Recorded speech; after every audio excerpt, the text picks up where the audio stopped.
শীতের মৌসুমে বাজার জুড়ে শাকসবজি ছড়াছড়ি থাকে, তাই শীতকালে খাবারের স্বাদ আরও বাড়িয়ে তুলতে ধনিয়া পাতা ব্যবহার করা যায়। পাশাপাশি সুন্দরভাবে পরিবেশন করতেও এটি ব্যবহার করা যায়। দৈনন্দিন পুষ্টি চাহিদা পূরণে শাক একটি গুরুত্বপূর্ণ উৎস।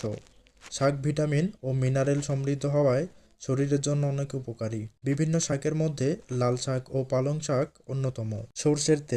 সরষের তেল ব্যবহারে শরীরের কোলেস্টেরলের মাত্রা হ্রাস পায়, যা হৃদরোগের আশঙ্কা কমিয়ে দেয়। সরষের তেলের পুষ্টি উপাদান ভিটামিন, মিনারেল চুলের অকালপক্বতা রোধ করে থাকে। সরষের তেলে গ্লুকোসিনোটেল নামক উপাদান থাকে। টমেটো প্রতিদিন খাবারের কোনো না কোনোভাবেই থেকেই যায়। এটি শীতকালীন সবজি হলেও এখন মোটামুটি সারা বছরই পাওয়া যায়। রঙিন ও সুস্বাদু এই সবজি যে কোনো খাবারের স্বাদ বাড়িয়ে দেয়। বেগুনে আছে প্রচুর পরিমাণে অ্যান্টিঅক্সিডেন্ট এবং ফাইবার, যার শরীর থেকে টক্সিন বের করে দেয়।